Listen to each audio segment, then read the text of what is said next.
তারা নাই।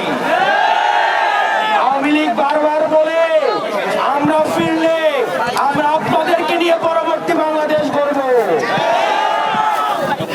আওয়ামী লীগের ডেট লিস্টে আমরা যারা আছি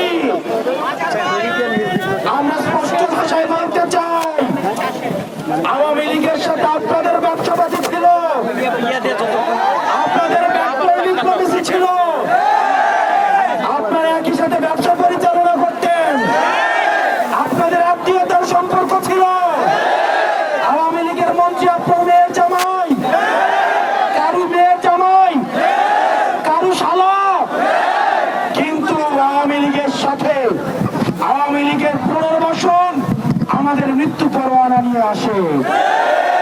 সুতরাং আপনি যেভাবে সুশীলতা দেখাতে পারেন, আমি আস্তাদ আব্দুল্লাহ আওয়ামী লীগের সাথে সুশীলতা দেখাবো না।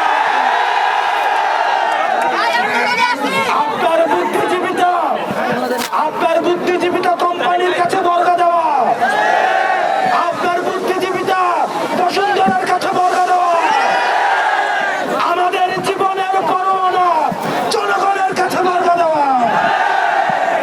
সেজন্য যাদেরকে জনগণ উৎখাত করেছে আপনাদের ভুলে গেলে চলবে না। কোন স্বাভাবিক প্রক্রিয়ায় আওয়ামী লীগের পতন হয়নি, তাকে আপনি গণতান্ত্রিক প্রক্রিয়ায় আবার তাকে পুনর্বাসন করবেন।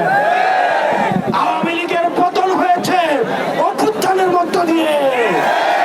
সুতরাং আওয়ামী লীগের যে তওবার সুযোগ ছিল গত পরশু দিনে গোপালগঞ্জের ঘটনার পর, আওয়ামী লীগের তওবা করার সুযোগ নেই। মনে রাখতে হবে, কিয়ামত হয়ে যাওয়ার পরে তওবার কোনো কাজে লাগে না। সেজন্য আওয়ামী লীগকে অনেক সুযোগ দেওয়া হয়েছিল।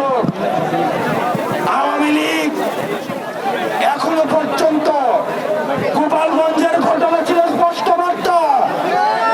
4 কোটি মা-বোন আপনাদের স্পষ্ট বার্তা দিয়েছে।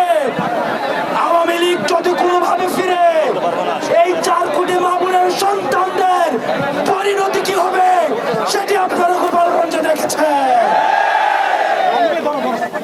আপনারা যারা বুদ্ধিজীবিতা করেন থেকে শুরু করে আমরা অনেককেই দেখেছি, ফেসিবাদের বিপক্ষে তাদের লড়াই ছিল, তাদের লড়াই আছে। আমরা আপনাদেরকে সাধুবাদ জানাই।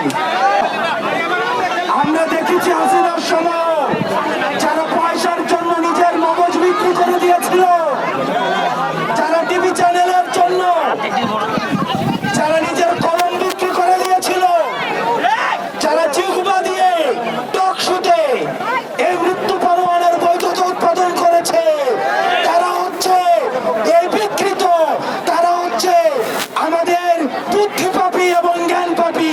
এই জ্ঞানপাপীদের দিয়ে পরবর্তী বাংলাদেশ বিনির্মাণ সম্ভব নয়।